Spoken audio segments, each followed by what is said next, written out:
मंजर की वजाहत करना चाहूँगा। मियाँ मोहम्मद नवाज शरीफ ने पाकिस्तान में 1990 में जिन मुआशी इस्लाहात की बुनियाद रखी, उनको आगे बढ़ाते हुए वज़ीर आज़म मोहम्मद शहबाज शरीफ की क़ियादत में होम ग्रोन रिफॉर्म एजेंडा के ज़रिए मौजूदा मुआशी मसाइल पर काबू पाकर तरक्की की रफ्तार को बढ़ाया जाएगा। कुछ ही अरसा कबल पाकिस्तान की मईशत को मुश्किल हालात का सामना था, क्योंकि स्टेट बैंक के पास मौजूदा ज़खायर 2 हफ्तों से कम मुद्दत की दरामद के लिए ही काफ़ी थे। महज एक साल में पाकिस्तानी रुपए की कदर में 40% कमी वाक़ हो चुकी थी। इक़्तिसादी तरक्की तकरीबन सिफर के करीब थी और अफरात ज़र इस सतह पर पहुँच गया था कि लोग तेज़ी से गुर्बत की लकीर से नीचे जा रहे थे। इन हालात से निकलना खासा मुश्किल नज़र आ रहा था। जनाब स्पीकर, पिछले साल जून में IMF प्रोग्राम अपने इख्तिताम को पहुंच रहा था और नए प्रोग्राम से मुतल्लिक बहुत गैर यकीनी कैफियत थी। नए IMF प्रोग्राम में ताख़ीर इंतहाई मुश्किलात पैदा कर सकती थी।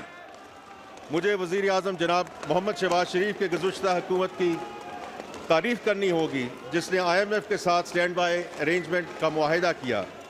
इस प्रोग्राम के तहत लिए जाने वाले इक़दामात के नतीजे में मुआशी इस्तेहकाम की राह हमवार हुई, एक गैर यकीनी की सूरत हाल इख्तिताम को पहुँची।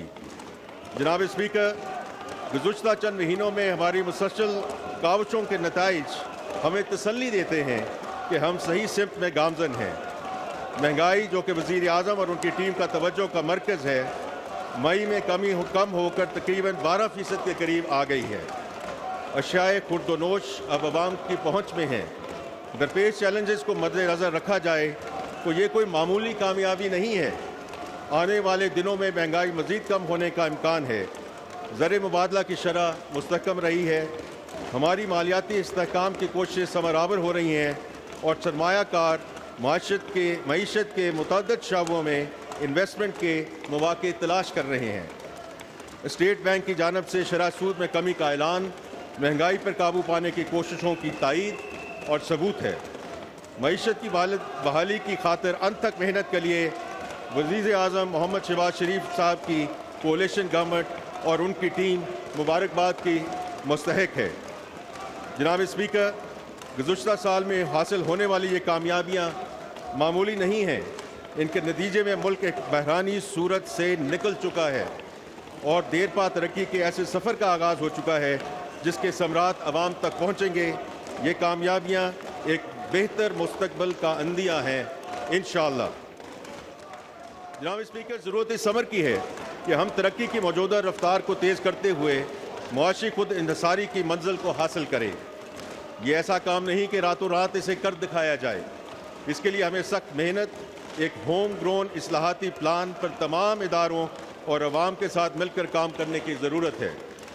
जनाब स्पीकर, हम इस उम्मीद के साथ अपने होम ग्रोन रिफॉर्म एजेंडा के पुख्ता इरादे और अज़म के साथ जारी रखे हुए हैं कि पाकिस्तान जल्द ही इंक्लूसिव और सस्टेनेबल ग्रोथ के दौर की तरफ लौट आएगा। हर कोई इस बात से बखूबी वाकिफ़ है कि रास्ता बहुत कठिन है। हमारे पास ऑप्शन महदूद हैं, मगर जैसा कि मैं पहले अर्ज़ कर चुका हूँ, ये इस्लाहात का वक्त है। मैं समझता हूँ कि यही वक्त है कि हम अपनी मईशत में प्राइवेट सेक्टर को मरकज़ी अहमियत दें और चंद अफराद की बजाय पाकिस्तान के अवाम को अपनी तरजीह बनाएँ। हाली दिहाइयों में से हम इकनॉमिक इम्बैलेंस के गिरदाब में फंसे हुए हैं। इसकी वजह वो स्ट्रक्चरल फैक्टर्स हैं जिनकी वजह से सरमायाकारी, मुआशी पैदावार और बरामदात दबाव का शिकार हैं।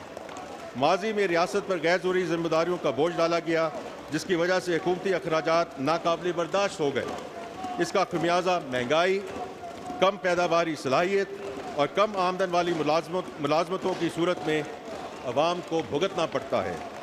जनाब स्पीकर, इस लो ग्रोथ साइकिल से बाहर आने के लिए हमें स्ट्रक्चरल रिफॉर्म्स को आगे बढ़ाना और मईशत में इंसेंटिव्स को सही करना पड़ेगा। जैसे कि हमें एक गवर्नमेंट डिटर्मिन्ड इकॉनमी से एक मार्केट ड्रिवन इकॉनमी में तब्दील होना पड़ेगा।